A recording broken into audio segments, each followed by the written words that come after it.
Bom dia, um novo dia, uma nova aula. Que Deus nos abençoe neste dia, que nos dê sabedoria e entendimento para mais esta aula de hoje.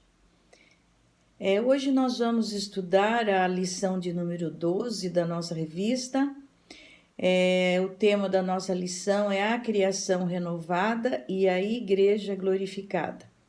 Para isso, nós vamos estudar o Apocalipse 21, de 1 a 26, e o Apocalipse 22, de 1 a 5.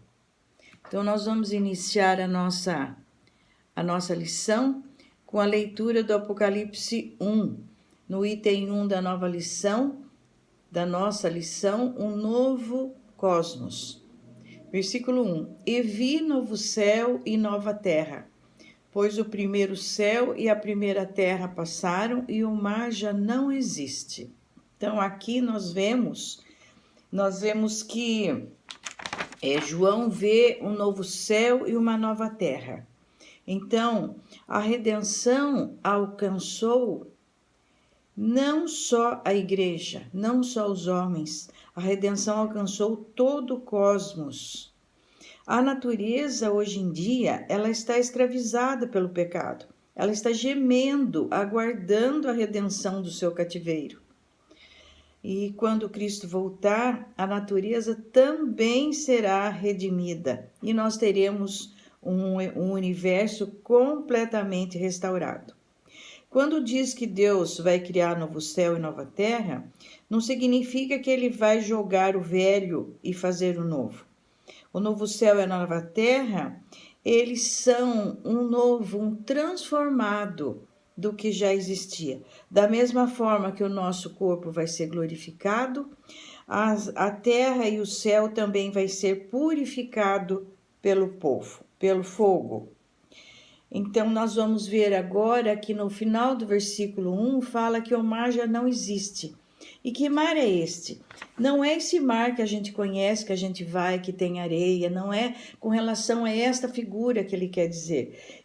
Como ele estava na ilha de Patmos, estava separado de tudo quanto ele sabia que existia, o mar para ele significava trevas, solidão, tristeza. Então, quando o mar já não existe, significa que a ausência do mar é a ausência de trevas, a ausência de sofrimento, a ausência de escuridão. Então, esse que significa o mar já não existe. No versículo 2 que nós vamos ver, eu vou ler para vocês. Vi também a cidade santa, a nova Jerusalém, que descia do céu, da parte de Deus, preparada como uma noiva enfeitada para o seu noivo. Aqui a visão de João não é de uma cidade de muralha. Aqui a visão é que Jerusalém, ela é como uma noiva. Jerusalém, ela desce do céu como uma noiva preparada para encontrar-se com o noivo. É uma igreja glorificada e ela é composta por todos os remidos pelo sangue do Cordeiro. É uma igreja amada pelo Pai. Então, é uma nova Jerusalém. Essa cidade, ela desce do céu porque ela é do céu. Ela vem de Deus. Ela não se constrói de baixo para cima. Ela vem de Deus. Então, essa noiva, olha que coisa maravilhosa. Ela vai se encontrar com o noivo, mas ela foi adornada pelo próprio esposo. O noivo a purificou, a lavou, a adornou, para que ela fosse apresentada a ele mesmo pura, imaculada, sem ruga e sem defeito. E acima de tudo, essa noiva, a igreja, ela foi amada, comprada, amparada, consolada, restaurada e glorificada. Então, nós vamos ver agora no próximo versículo. Nós vamos ver agora do versículo 3 até o versículo 7. E o 3 fala assim: Então ouvi uma voz forte que vinha do trono e dizia: Eis o tabernáculo de Deus com os seres humanos. Deus habitará com eles. Eles serão povo de Deus e Deus mesmo estará com eles e será o povo deles. Então aqui o novo céu, no novo céu e na nova terra, o povo de Deus será profundamente envolvido pela presença de Deus. Então, o céu está presente agora. Agora nós vemos Cristo face a face. Nós vamos ver como Ele é e Ele vai morar conosco. Não vai haver mais separação entre nós e Deus. A glória do Senhor vai brilhar sobre nós e o Cordeiro será a lâmpada nessa cidade santa. E aqui nós vemos também, no finzinho do versículo 3, Deus mesmo estará com eles e será o Deus deles. Então aqui nós vemos uma profunda comunhão com Deus. Deus habitará com os povos. Então aqui não vai existir mais divisão entre Israel e gentio, não vai haver divisão entre religiões, entre placas de igreja. Vai ser um lar perfeito, com muitas moradas, com segurança, com descanso, com perfeito entendimento e amor. Vamos ver agora, eu vou ler o versículo 4. E lhes enxugará dos olhos toda a lágrima, e já não existirá mais luto, não haverá mais morte e não haverá mais luto, nem pranto, nem dor, porque as primeiras coisas passaram. Então veja bem que aqui não haverá, João nos diz que não haverá mais dor. E gostaria de ver aqui com as irmãs o que é essa dor para nós hoje. A dor, ela é consequência do pecado, né? Do pecado de Adão e Eva. Ele foi passando de geração em geração até chegar aos nossos dias. Então nós nascemos em pecado e é por isso essa dor. Mas nenhuma dor do presente mundo vai entrar no reino do céu. Nenhuma dor. Nem a dor física, nem a moral, nem a emocional e muito menos a espiritual não vão entrar no reino dos céus. Não haverá mais sofrimento, nem enfermidade, nem defeito físico, nem cansaço, nem depressão, nem traição e muito menos decepção. Então, tudo que nos feriu aqui, nos machucou, não vai chegar no reino dos céus. E lá no reino dos céus, diz aqui no versículo 4, que não haverá choro. Aqui é um mundo de lágrimas, nós choramos pelos filhos, pela família, pela igreja, pela nação, mas lá Deus não vai nos deixar chorar. Lá vai ser muito maravilhoso. E também não haverá morte, diz o versículo 4. Porque a morte, como nós vimos na outra lição, no capítulo 20, ela foi lançada no lago de fogo e enxofre. E a morte não vai ressuscitar, ela já está lá. Então aqui não vai ter hospital, nem despedida. Então o céu é um lugar maravilhoso que nós estamos aqui estudando, né? Agora eu vou ler do versículo 5 ao 7. E aquele que estava sentado no trono disse: Eis que faço novas todas as coisas. Então Deus acrescentou: Escreva, João, porque essas palavras são fiéis e verdadeiras. E Deus disse ainda: Tudo está feito. Eu sou o Alfa e o Ômega, o princípio e o fim. Eu, a quem tem sede, darei de graça da fonte da água da vida. O vencedor herdará estas coisas, e eu serei o Deus dele, e ele será o meu filho. Então aqui nós vamos ver que no novo céu e na nova terra nós desfrutaremos plenamente da filiação de Deus. Que maravilha! Nós vimos aqui no versículo 1 que a igreja é noiva do Cordeiro, mas ela é filha do Deus Pai. Isso a gente aprende nas Escrituras, né? E quando chegarmos, e quando tiver esse dia maravilhoso, nós tomaremos posse da nossa herança incorruptível. Nós vamos desfrutar das riquezas insondáveis de Cristo. Nós seremos co-herdeiros com ele, filhos glorificados do Deus Todo-Poderoso. E nós vamos reinar com o Rei dos Reis. Agora aqui nós vamos ver que Deus também fala para João sobre um povo que foi infiel, né? Então eu vou ler o versículo 8. O versículo 8, olha que interessante quantas palavras, né? Quanto, porém, aos covardes, aos incrédulos, aos abomináveis, aos assassinos, aos imorais, aos feiticeiros, aos idólatras e a todos os mentirosos, a parte que lhes cabe será no lago que está queimando com fogo e enxofre, a saber, a segunda morte. Então, olha o que Deus lembra a João. Então, aqui está contando, Deus nos conta quem que não vai estar no novo céu e na nova terra. E eu estou aqui também estudando o livro do pastor Hernandes Dias Lopes, que as outros professores também estão pesquisando. E o pastor Hernandes, ele divide aqui nesse versículo 8, 4 tipos de infiéis. Eu vou passar para as irmãs, porque eu achei muito interessante, porque é um versículo que a gente passa correndo muitas vezes, porque a gente sabe que todos esses vão, né, pro lago, vai ter segunda morte. Mas eu gostaria de mostrar para as irmãs os 4 tipos. O primeiro tipo é os que são indiferentes ao evangelho. Então, os 2 primeiros da lista são indiferentes ao evangelho, os covardes e os incrédulos. Vejam bem quem são os covardes. Os covardes são aqueles que eles são convencidos da verdade, que Jesus é o Salvador, mas eles não querem perder os prazeres do mundo, eles têm medo de serem perseguidos. Então, eles não têm coragem de assumir que são Jesus, que são de Jesus. Então, eles conhecem a palavra, creem em Jesus, mas não demonstram para o mundo porque são covardes.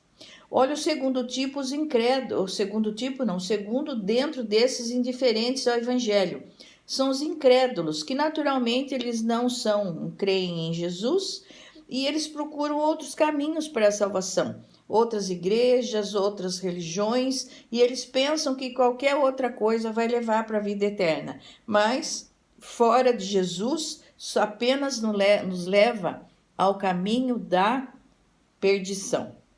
O segundo tipo que aparece na classificação do pastor Hernandes, os que vão ficar de fora são os moralmente corrompidos, que são os abomináveis, os assassinos e os impuros. Os abomináveis são os que perderam a vergonha completamente, o pudor, e se entregam abertamente ao pecado e aos vícios do mundo.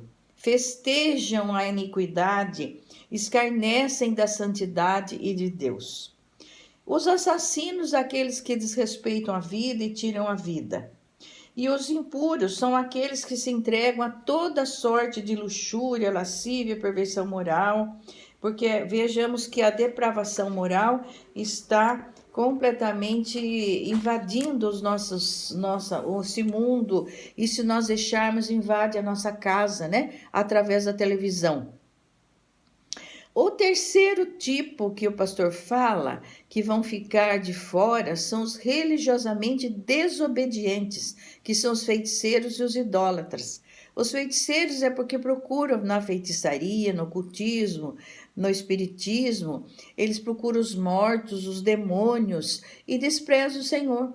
Eles acham que todos quem eles procuram é que vão dar a firmeza, que vão buscar a felicidade, né? Que vão afastar as tristezas, inclusive os drogados. Eles estão nesse tipo porque eles procuram algo para fugir da realidade, né? Então procura outra coisa. Os idólatras, nós sabemos bem, aqueles que adoram outras coisas que não é Jesus.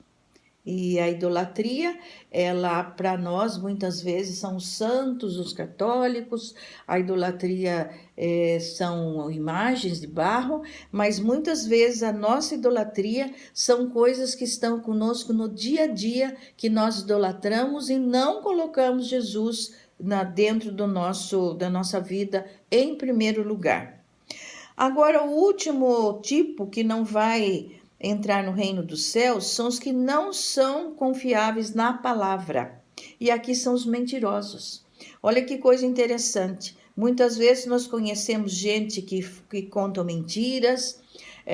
Gostaria de entrar aqui o item dos fofoqueiros, porque quando o fofoqueiro ele chega para contar uma novidade, uma coisa que aconteceu, ele sempre dá um pontinho de aumento, ou ele tira alguma coisa que lhe convém. Então aqui os mentirosos não são confiáveis. E a mentira, ela tanto faz ser uma mentira grande como uma mentirinha pequenininha, como tinha um exemplo antigamente, né? Que toca o telefone e os pais dizem para o filho, fale que o papai e que a mamãe não estão. Então esse daí era um exemplo de uma mentirinha pequenininha, porque era conveniente essa mentira. E na verdade agora a gente vê que a mentira aqui mostra que quem mente vai ficar fora do reino dos céus. A mentira procede do maligno. Então, agora terminamos esse item do versículo 8, que fala que todos esses, eles terão a segunda morte. Vamos agora para o versículo 9 até o 21, nós vamos ficar com essa imagem. O versículo 9 fala assim, 9 e 10 eu vou ler. Então veio um dos 7 anjos, que tinham as 7 taças cheias dos últimos 7 flagelos, e falou comigo, dizendo, venha, vou mostrar-lhe a noiva, a esposa do cordeiro.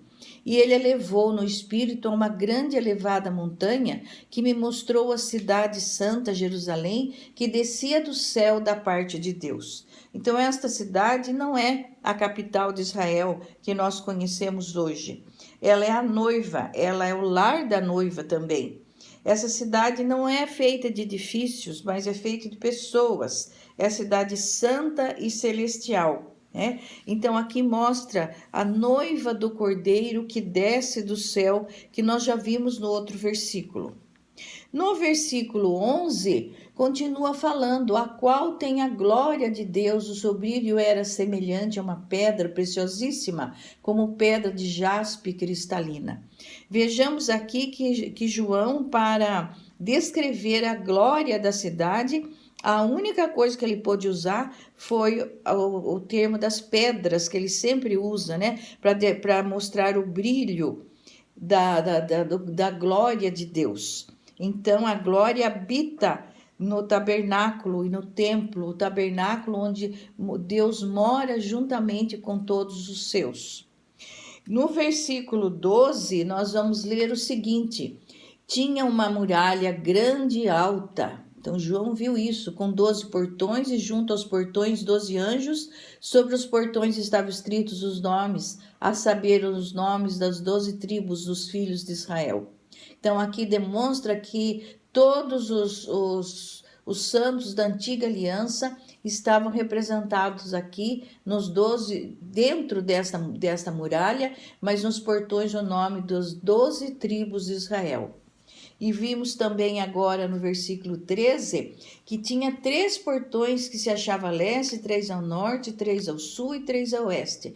Isso significando que os portões estavam abertos para os 4 lados da muralha, onde os santos podem entrar ali.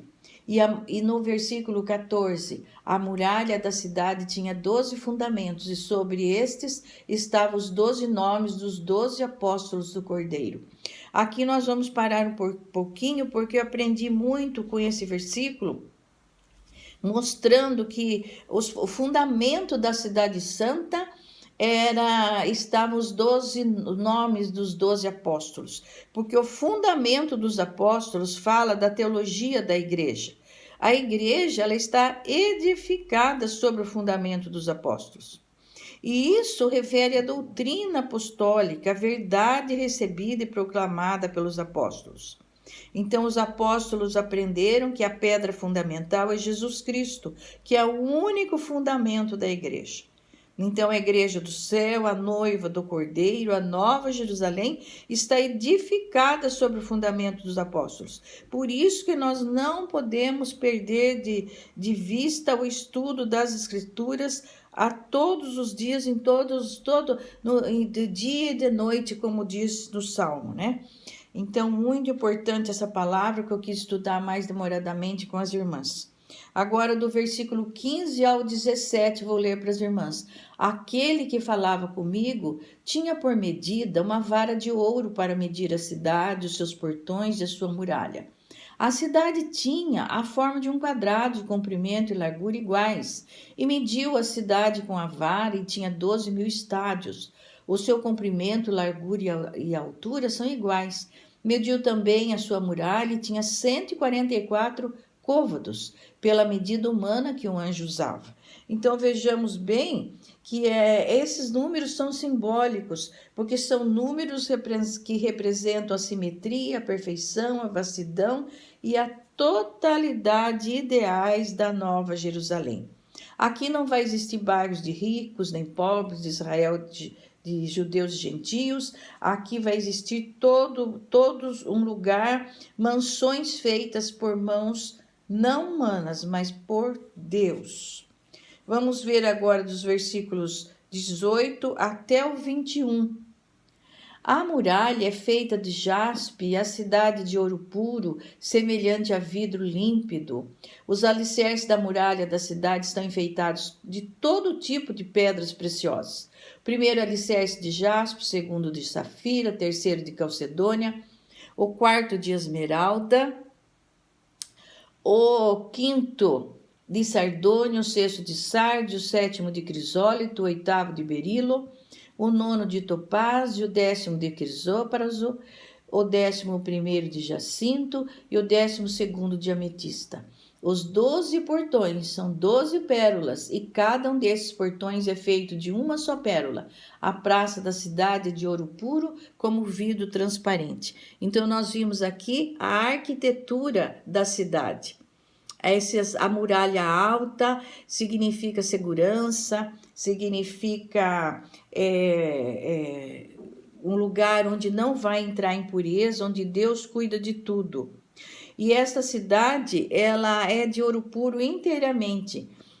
Praças, ruas, tudo é de ouro puro. Então nada vai ficar escondido ali. Existe luz, uma luz em todo lugar, uma luz que vem de Deus.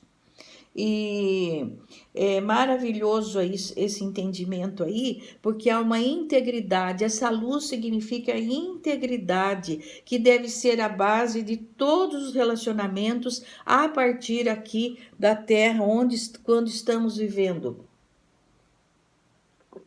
Aqui a gente pode lembrar de uma frase que fala assim: aqui na terra, na nossa vida, nós estamos fazendo um estágio para sermos bons, para sermos fiéis, não sermos mentirosos, não sermos nenhum desses tipos citados no versículo 8. Então aqui nós temos sempre que nos lembrar da nossa fidelidade a Deus. O versículo 22 fala assim: não vi nenhum santuário na cidade, porque o seu santuário é o Senhor, o Deus Todo-Poderoso e o Cordeiro. Então, que fala do quê? Fala que antigamente existia um santuário, tanto no tabernáculo quanto no templo. Mas, quando Cristo morreu, o que aconteceu com o véu dos santos? Ele se rasgou. A partir daí, o santuário de Deus ficou dentro de nós. Está dentro de nós no momento de nós vivos. Mas nesse momento, quando forem feitos novo céu e nova terra, nós vamos ter Jesus diretamente conosco, não haverá templo, porque aí a igreja inteira vai habitar em Deus e Deus habitará na igreja. Que coisa maravilhosa! Deus habita, isso é plena comunhão. A vida no céu será marcada não por religiosidade, mas por comunhão com Deus. Agora, os últimos versículos até o final fala assim: não vi nenhum, 23, a cidade não precisa de sol nem da lua para dar claridade, pois a glória de Deus a ilumina e o Cordeiro é sua lâmpada. Tá bem claro aqui, né? Sobre as nações, no versículo 24, as nações andarão mediante a sua luz e os reis da terra lhe trazem a sua glória. As nações e os reis que são remidos, né? Que trarão a glória. Os portões jamais se fecharão de dia, pois nela não haverá noite, não haverá trevas, nem sofrimento, haverá segurança, né? E lhe trarão a glória e a honra das nações. Agora o 27. Nela não haverá o quê?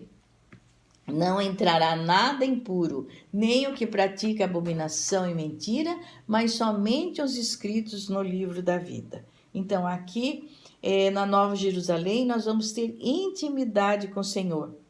Maravilhoso esse versículo que nos fala da soberania e do governo de Deus. As nações virão, porque o Senhor governa sobre a igreja.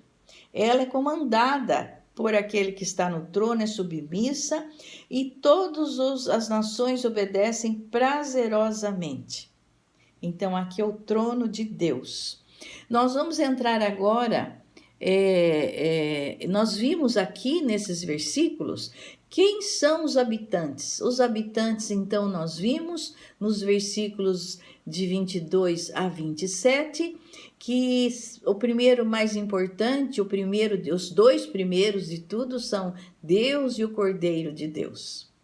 E aqueles que estão inscritos no livro da vida, esses são os habitantes do novo cosmos, do novo céu e da nova terra.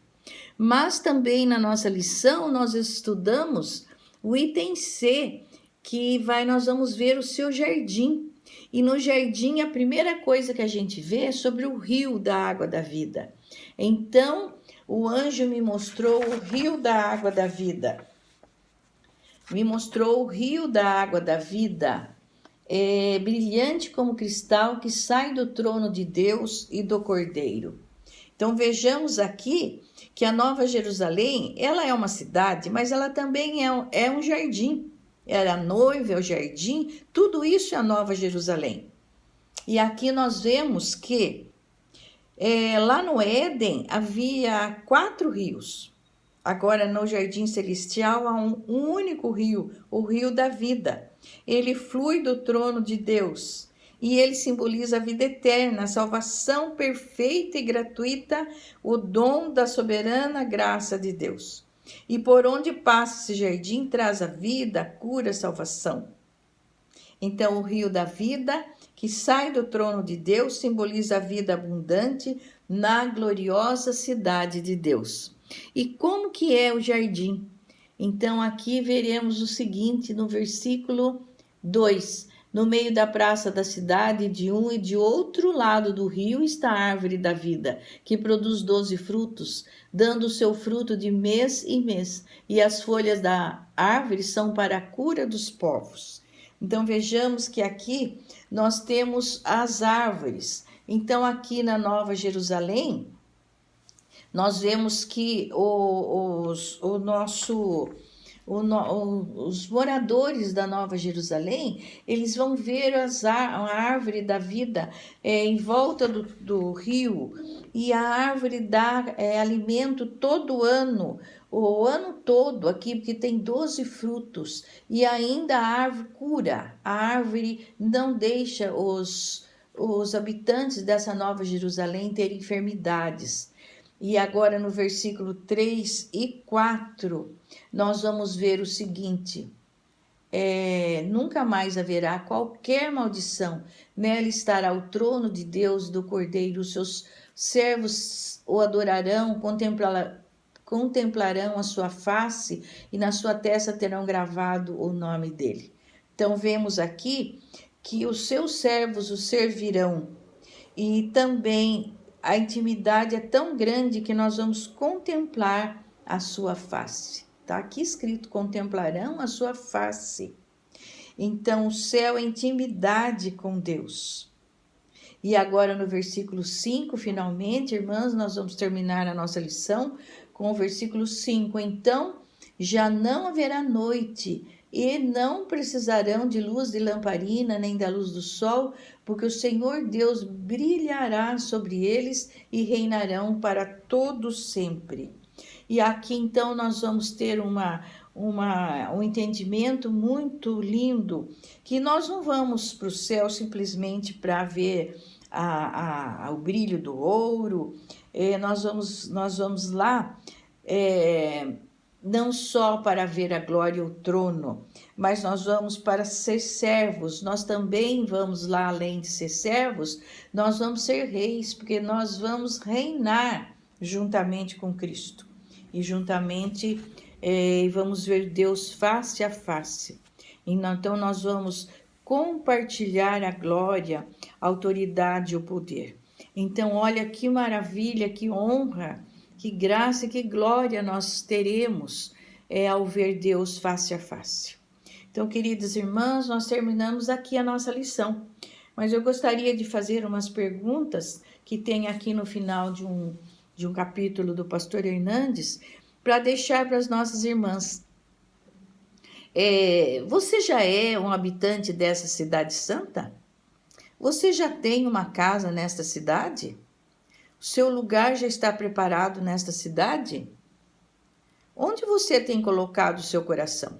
Na Nova Jerusalém ou na Grande Babilônia? A qual igreja você pertence? A noiva ou a grande meretriz?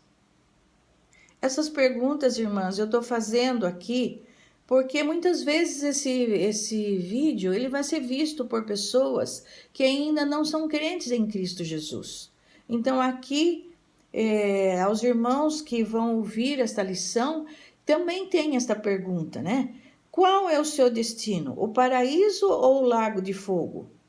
Para onde você está indo? Para a casa do Pai, onde o Cordeiro será a lâmpada eterna, ou para as trevas exteriores? Então, muitos irmãos que ainda não creram na palavra, muitos irmãos que não pesquisam as Escrituras, não estudam as Escrituras, não meditam nas Escrituras, muitos irmãos que vão ouvir esse vídeo, abençoados pelo Espírito Santo até esse final, muitos, a estes eu quero perguntar: onde está o seu prazer? Em servir a Deus ou deleitar-se no pecado? Então, queridos irmãs e irmãos, hoje é o dia da sua escolha, é o dia da sua decisão. Escolha a vida para que você viva eternamente. Então, nós temos que realmente sermos a noiva, a igreja, a Nova Jerusalém. Queridas irmãs, a nossa oração é para que realmente nós entendamos a palavra e a Escritura, para que a gente possa entrar na cidade santa. É em nome de Jesus que eu faço esta oração. Um bom domingo a todos, que Deus nos abençoe.